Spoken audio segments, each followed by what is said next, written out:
How we doing, man? Good. Put that like that, I think.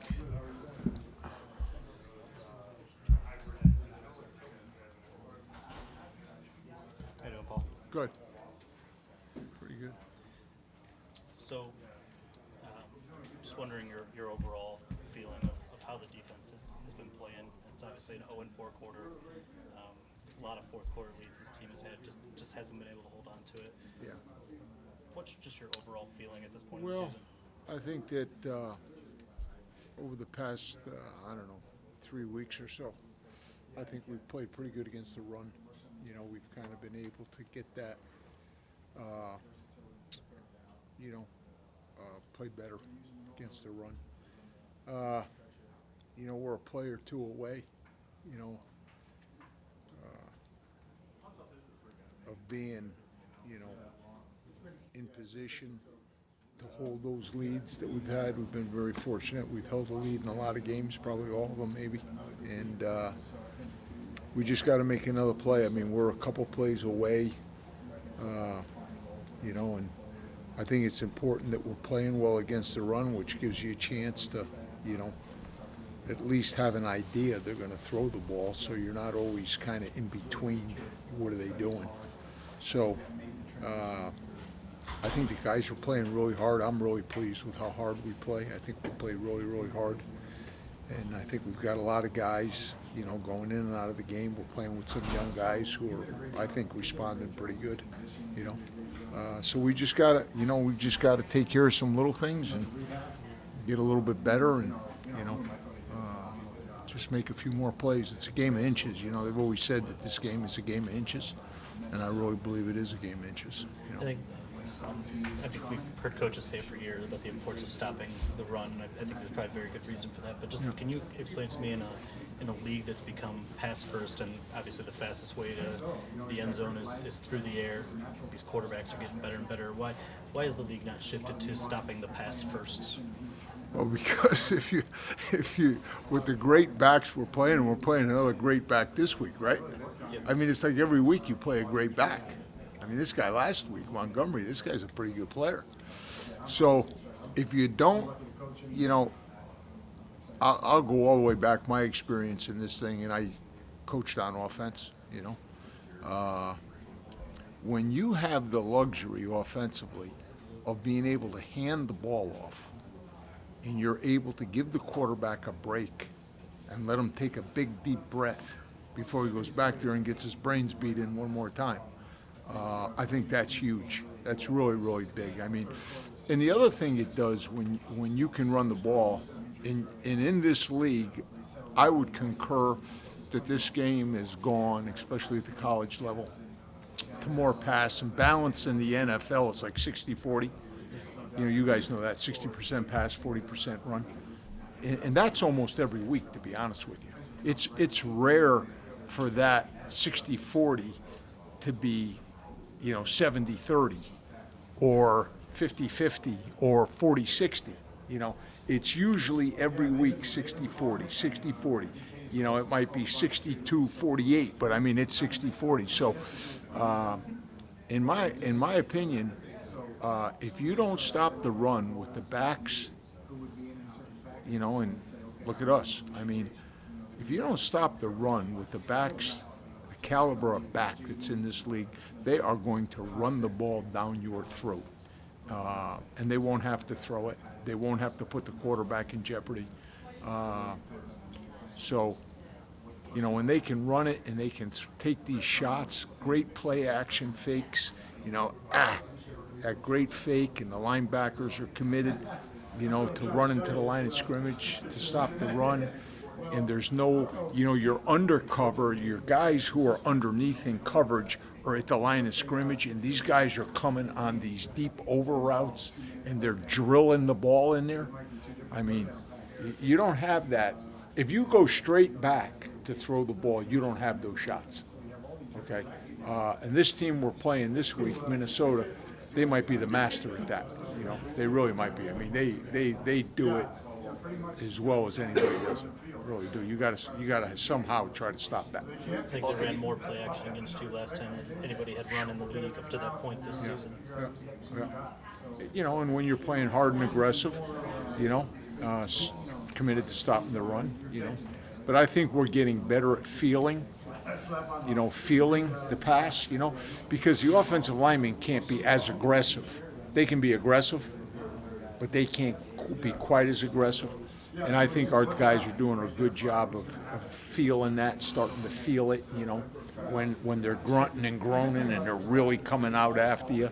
And when it's not quite that, it's hard, you know, it's hard to tell the difference. But I think our guys are getting better at that. Really do.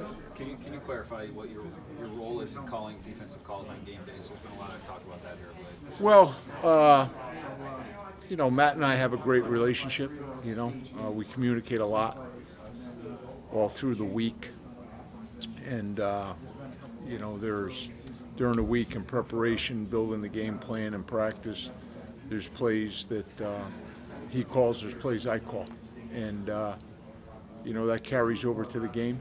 You know, so he's probably talked to you guys about it, and to me, you know, there's things he's going to call and there's things I call. So Game days, who's calling more? What percentage? well, there's a lot of there's a lot of communication, a lot down and distance, in in between downs, what the next series is going to be. You know, when we're off the field, we're going through what those play calls are going to be. You know, the next third down, the next 1st and 10, the next 2nd and long. You know, for them to try to get back on schedule.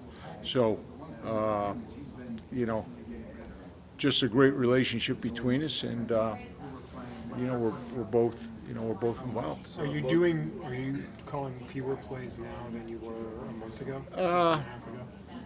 Like I said, there has been constant since I've been here. There's been constant.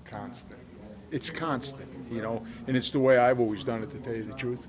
You know, when I was head coach, there was constant communication, and as a head coach, there were plays I called, and then I was involved in other aspects of the game, and I wasn't, and it's the same way here. It's the same thing.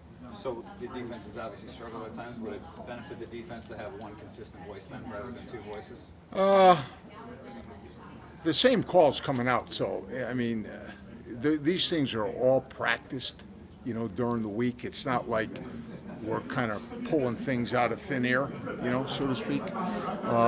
So the game plan is built through the week the same way. So Yeah, it's built the same, but you guys think different, right? So on game days, I mean, I don't know. No, I don't know. You know, I don't know if we're thinking different. I think, you know, the guys on the staff are kind of all together on it. You know, so there's a lot of communication. That's all I can tell you.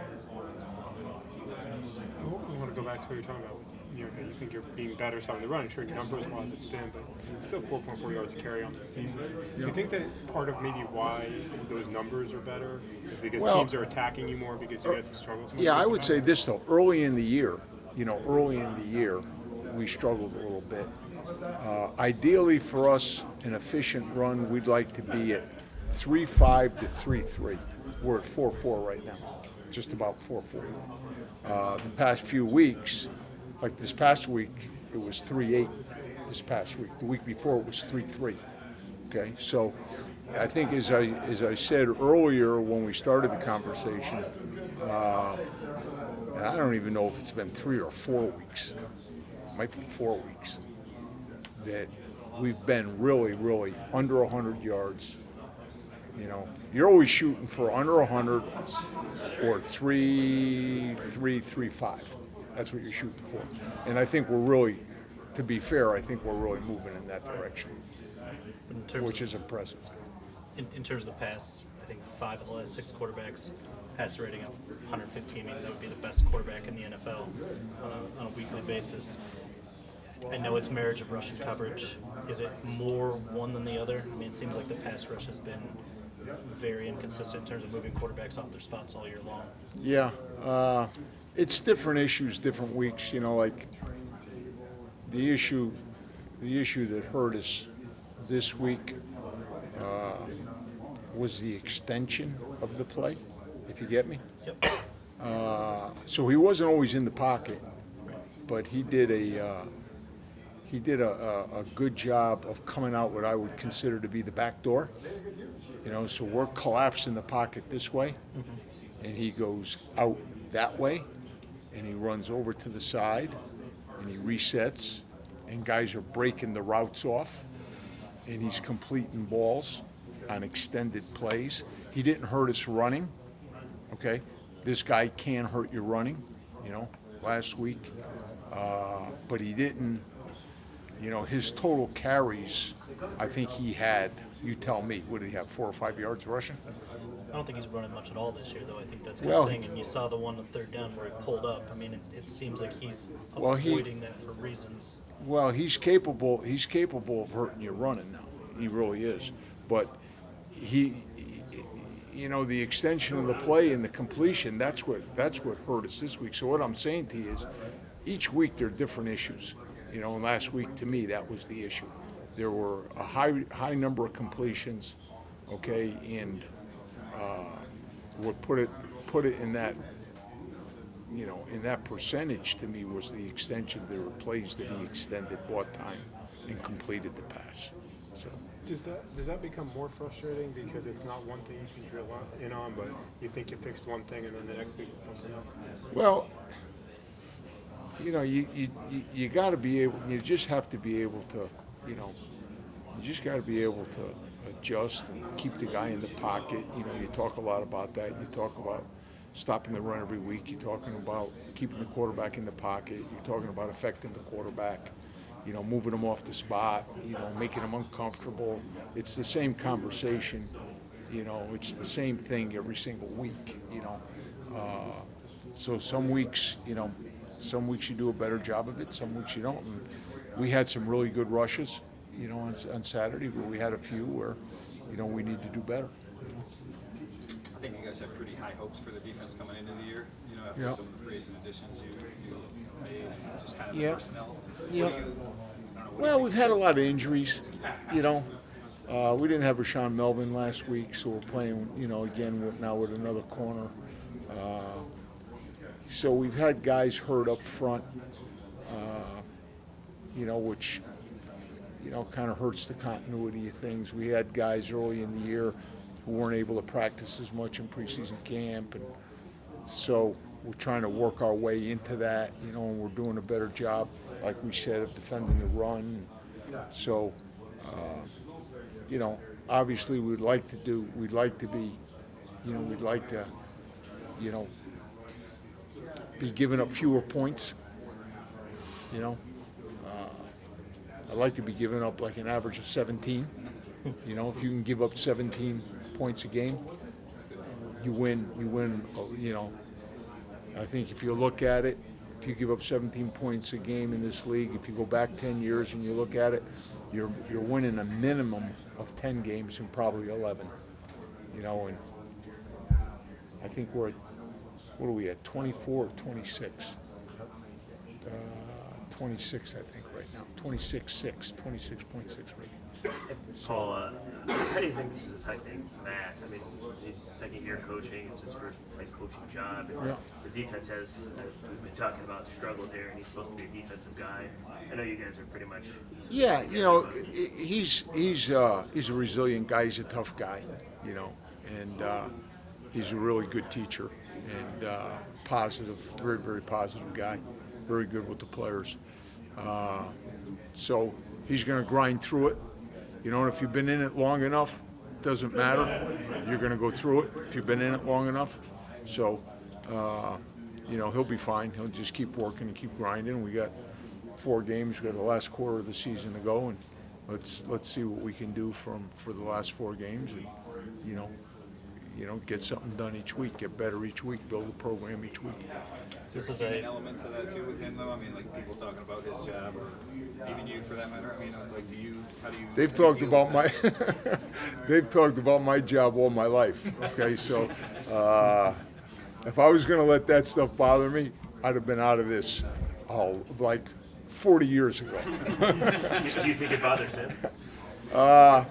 You know, no one, everyone would like to be, you'd love to be, whatever we are, 12-0, you'd love to be.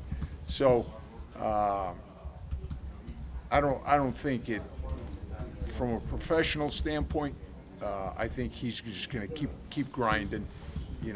He's got a plan, he's got a blueprint. I think it's a good one, a real good one, and he'll just keep grinding through it, and it'll work. Paul, this is a results-oriented business. Yeah. You mentioned you've led every game. You've led in the fourth quarter 9 times. Defense has given up way more points than you like. I mean, how much of this do you put on yourself at this point? I've always put a lot of it on myself, I got in this to be a teacher. I was like an elementary school teacher before all this stuff happened. Before I got into football, I was always into football, but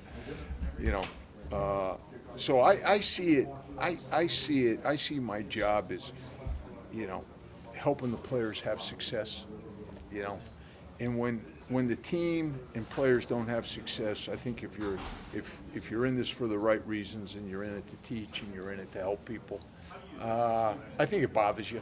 I think that part bothers me. So, I take responsibility. I've got to do a better job, and that, you're right. That part of it, people talking about me, that doesn't bother me.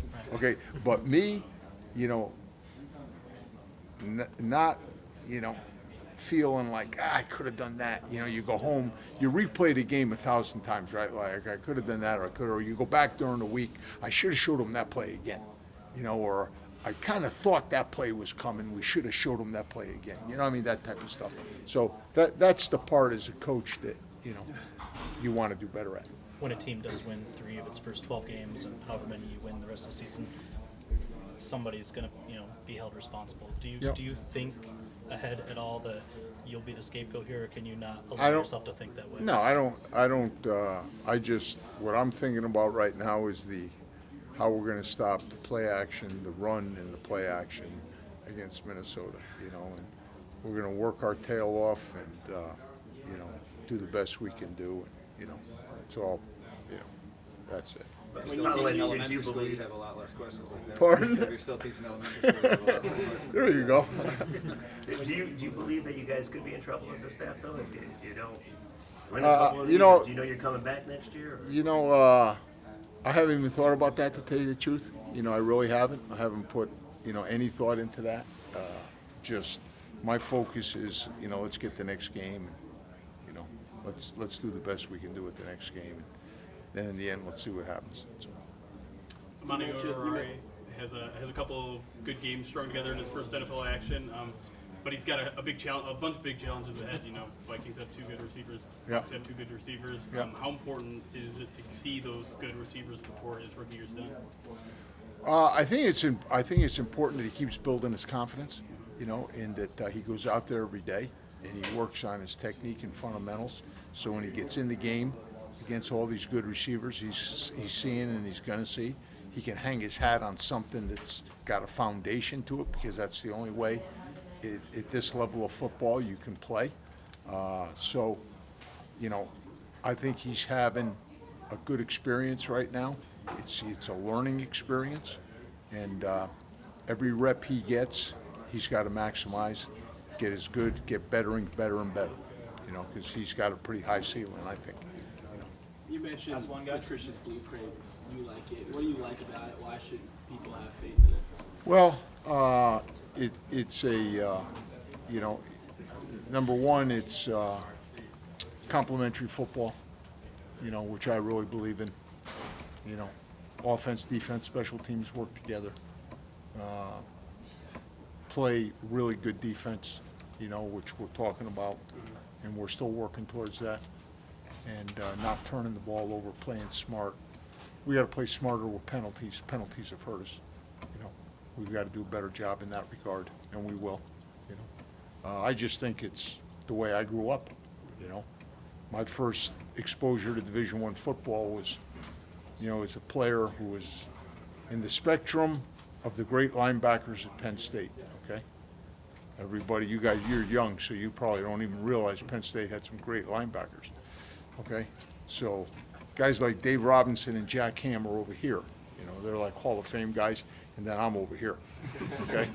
So my first experience with that concept of how you play the game was at Penn State with Coach Paterno. And I was just fortunate enough to be on a team that won 33 games in a row, and I was kind of sold on it, you know, because that's what was preached and that's kind of what we did. And I've coached that way, you know, long time at Syracuse, same thing, you know. Went with Coach Parcells in Dallas, same thing, you know. So that's the reason. You have mentioned your own you've mentioned your own history here a couple times, including 40 years of criticism. Do you have any sense of how long you want to keep doing this, Paul?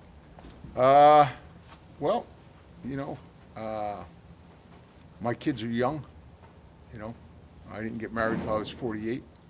So my daughter's going to graduate. She's the youngest. She's graduating this year. So we have 4 years. Got to get her through school. My number 2 guy's a sophomore at Boston College, so you know what that costs. I got to get him through school. Plus, he's got to get a master's degree.